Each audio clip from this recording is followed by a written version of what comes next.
നമസ്കാരം, എൻ്റെ പേര് നവ്യ. ഞാൻ അബ്സല്യൂട്ട് മൈൻഡ് ക്ലിനിക്കൽ സൈക്കോളജിസ്റ്റായിട്ട് വർക്ക് ചെയ്യുന്നു. ഞാനിവിടെ ഇന്ന് ഡിസ്കസ് ചെയ്യാൻ പോകുന്ന ടോപ്പിക് എന്ന് പറഞ്ഞാൽ ഇൻ്റലിജൻസ് ഇമ്പയർമെൻറ്റിനെ പറ്റിയാണ്. അപ്പം IQ അല്ലെങ്കിൽ ഇൻ്റലിജൻറ്റ് കോഷ്യൻ്റ് എന്ന് പറഞ്ഞാൽ നമുക്ക് ഒരാളുടെ ബുദ്ധിവികാസം അല്ലെങ്കിൽ ഇൻ്റലക്ച്വൽ ഡെവലപ്മെൻറ്റ് എത്രത്തോളം എത്തി എന്നറിയുന്നതിനുള്ള ഒരു സ്കോറാണ്. ഒരാളുടെ ആവറേജ് IQ എന്ന് പറയുന്നത് 90 മുതൽ 110 വരെയാണ്. അപ്പം ഒരു 70 താഴെ ആളുടെ IQ ലെവൽ കുറയുകയാണെങ്കിൽ നമ്മൾ അയാൾക്ക് ഇൻ്റലക്ച്വൽ ഇമ്പയർമെൻറ്റ് ഉണ്ട് എന്ന് പറയും. അപ്പം ഇൻ്റലക്ച്വൽ ഇമ്പയർമെൻറ്റ് എന്ന് പറഞ്ഞാൽ അയാളുടെ പ്രായത്തിനനുസരിച്ചുള്ള ബുദ്ധിവികാസം സംഭവിക്കാതിരിക്കുന്ന ആ ഒരു അവസ്ഥയെയാണ് നമ്മൾ ഇൻ്റലക്ച്വൽ ഇമ്പയർമെൻറ്റ് എന്ന് പറയുന്നത്. ഒരാളുടെ ഇൻ്റലിജൻസ് നമ്മൾ തരംതിരിക്കുന്നത് മൈൽഡ്, മോഡറേറ്റ്, സിവിയർ, പ്രൊഫൗണ്ട് എന്നുള്ള കാറ്റഗറിയിലാണ്. അപ്പം ഇതെങ്ങനെയാണ് നമ്മളുടെ ക്ലിനിക്കിലൊക്കെ അസസ് ചെയ്യുന്നത്? അപ്പോൾ ഇതിന് വേണ്ടിയിട്ട് നമുക്ക് ഒരുപാട് ക്ലിനിക്കൽ ടെസ്റ്റുകൾ അവൈലബിൾ ആണ്, അല്ലെങ്കിൽ IQ ടെസ്റ്റുകൾ അവൈലബിൾ ആണ്. അപ്പം പലർക്കും ഒരു സംശയങ്ങൾ വരാറുണ്ട്, എവിടെ നിന്നാണ് ഞാൻ IQ ടെസ്റ്റ് ചെയ്യേണ്ടത് എന്നുള്ളത്. അപ്പം IQ ടെസ്റ്റ് ചെയ്യാൻ വേണ്ടിയിട്ട് ഒരു സർട്ടിഫൈഡ് ആയിട്ടുള്ള ക്ലിനിക്കൽ സൈക്കോളജിസ്റ്റിൻ്റെ അടുത്ത് നിന്നാണ് നമ്മൾ IQ ടെസ്റ്റ് ചെയ്യുന്നത്. അപ്പം കൃത്യമായിട്ടുള്ള ടെസ്റ്റിലൂടെയും ഇവാലുവേഷനിലൂടെയും അവർ റിപ്പോർട്ട് ഉണ്ടാക്കി നിങ്ങൾക്ക് തരുന്നതായിരിക്കും. അത് നിങ്ങൾക്ക് എന്താവശ്യത്തിന് വേണ്ടിയിട്ടും, അല്ലെങ്കിൽ മെഡിക്കൽ പർപ്പസിനാണെങ്കിലും ഡിസബിലിറ്റി സർട്ടിഫിക്കറ്റിൻ്റെ കാര്യങ്ങൾക്കാണെങ്കിലും ഉപയോഗിക്കാവുന്നതാണ്. അപ്പം ഏകദേശം നമ്മുടെ ക്ലിനിക്കിൽ ഒരു 1500 മുതൽ 2000 രൂപ വരെയാണ് IQ ടെസ്റ്റിനായിട്ട് ചാർജ് ചെയ്യുന്നത്. അപ്പം ഇത് വളരെ എളുപ്പത്തിൽ തന്നെ റിപ്പോർട്ടൊക്കെ നമുക്ക് 2 ദിവസത്തിനുള്ളിൽ തന്നെ കിട്ടുന്നതാണ്. നമ്മുടെ ക്ലിനിക്കിൽ സാധാരണ യൂസ് ചെയ്യുന്ന ഇൻ്റലിജൻറ്റ് ടെസ്റ്റ് അല്ലെങ്കിൽ IQ അറിയാൻ വേണ്ടിയിട്ട് യൂസ് ചെയ്യുന്ന ടെസ്റ്റുകൾ ഒന്ന് BKT, MISIC, Raven's progressive matrix, വെഷ്ലേഴ്സിൻ്റെ ഇൻ്റലിജൻസ് സ്കെയിലുകളൊക്കെയാണ്. അപ്പം എങ്ങനെയാണ്, ഇപ്പോൾ സാധാരണയുള്ളൊരു തെറ്റിദ്ധാരണയാണ് IQ ടെസ്റ്റ് എന്ന് പറഞ്ഞാൽ ഈ ബ്ലഡ് ടെസ്റ്റ് പോലെയുള്ള ടെസ്റ്റുകളാണ്, അല്ലെങ്കിൽ എന്തെങ്കിലും മെഷീൻസ് ഒക്കെ യൂസ് ചെയ്തിട്ട് വരുന്ന ടെസ്റ്റുകളാണ് എന്നൊക്കെ. പക്ഷേ അങ്ങനെയല്ല. നമ്മൾ ആ ടെസ്റ്റിനുള്ള മെറ്റീരിയൽസ് നമുക്ക് പേപ്പർ പെൻ ടെസ്റ്റുകളുണ്ട്, കുറച്ച് ടാസ്കുകൾ പോലെ അല്ലെങ്കിൽ എന്തെങ്കിലും ഒരു ആക്ടിവിറ്റി പോലെയുള്ള ടെസ്റ്റുകൾ. അപ്പം ഇങ്ങനെയാണ് നമ്മൾ യൂഷ്വലി IQ ടെസ്റ്റ് ചെയ്യുന്നത്. ഇൻ്റലക്ച്വൽ ഇമ്പയർമെൻറ്റ് ഉള്ള ഒരാളിൽ സാധാരണയായിട്ട് കണ്ടുവരുന്ന ഒരു പരിമിതിയാണ് ബുദ്ധിപരമായിട്ടുള്ള കാര്യങ്ങൾ ചെയ്യുക എന്നുള്ളത്.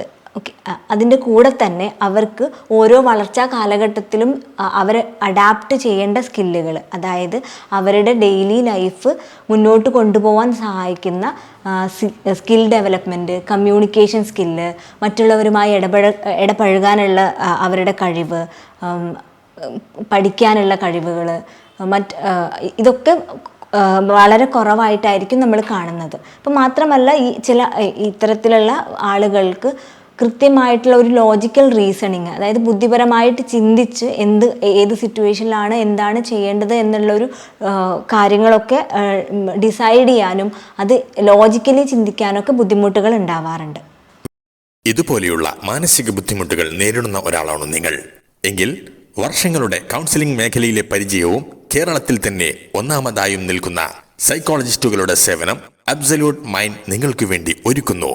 മലപ്പുറം, കോഴിക്കോട്, കണ്ണൂർ തുടങ്ങിയ ഓഫ്ലൈൻ കൗൺസിലിംഗ് സെന്ററുകളിലെത്തി സൈക്കോളജിസ്റ്റുകളെ നേരിട്ട് ലഭ്യമാക്കുന്നതിനും ഓൺലൈൻ ബുക്കിങ്ങിനും നിങ്ങളുടെ ബുദ്ധിമുട്ടുകളെ കുറിച്ച് മനസ്സിലാക്കുന്നതിനും കൂടാതെ സംശയങ്ങൾ പരിഹരിക്കാനും താഴെ കാണുന്ന നമ്പറിൽ ഇപ്പോൾ തന്നെ ഞങ്ങളെ നിങ്ങൾക്ക് ബന്ധപ്പെടാം. Absolute mind, a complete care for your mind.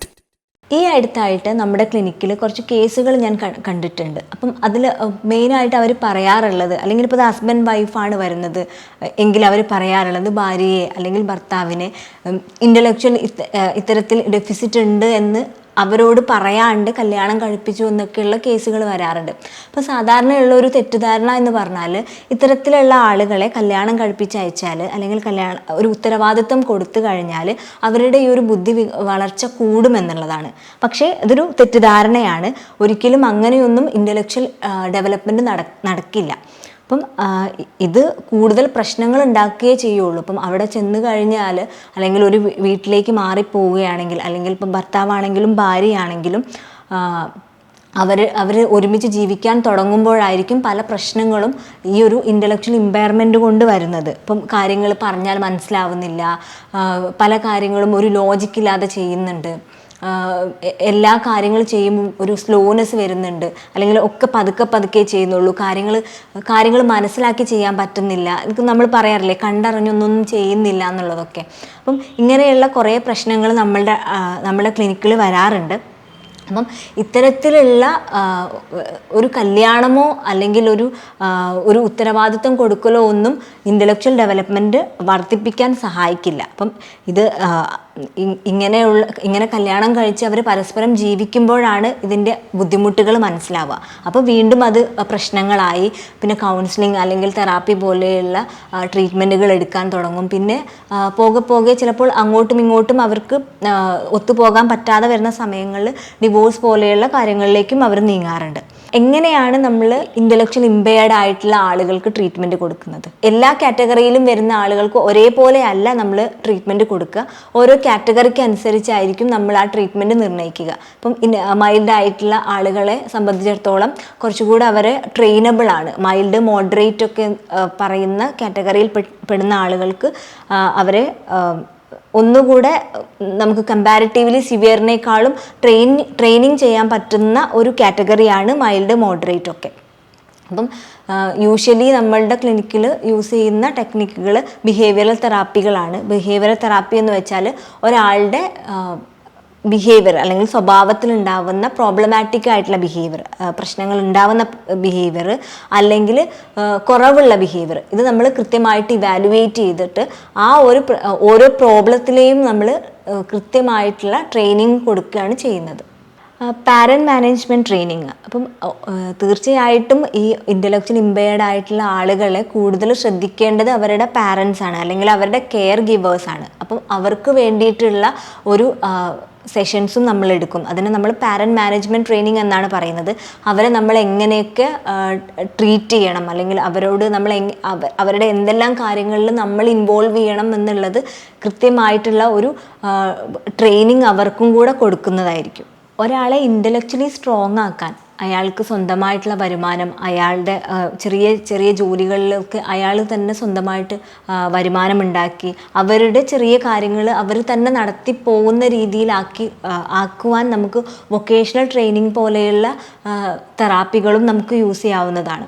അപ്പോൾ മാത്രമല്ല ഇവർക്ക് ഒരുപാട് ഗൈഡൻസ് കൊടുക്കാൻ വേണ്ടിയിട്ട് നമ്മുടെ നാട്ടിൽ ആശാപ്രവർത്തകരുണ്ട്, BRC പ്രവർത്തകരുണ്ട്. അപ്പോൾ ഇവരുടെയൊക്കെ സഹായങ്ങൾ നമുക്ക് തേടാവുന്നതാണ്. കൂടുതൽ വിവരങ്ങൾക്ക് വേണ്ടിയിട്ട് നമുക്ക് താഴെ പറയുന്ന നമ്പറിലേക്ക് നിങ്ങൾക്ക് കോൺടാക്റ്റ് ചെയ്യാവുന്നതാണ്. മറ്റൊരു ടോപ്പിക്കുമായിട്ട് വീണ്ടും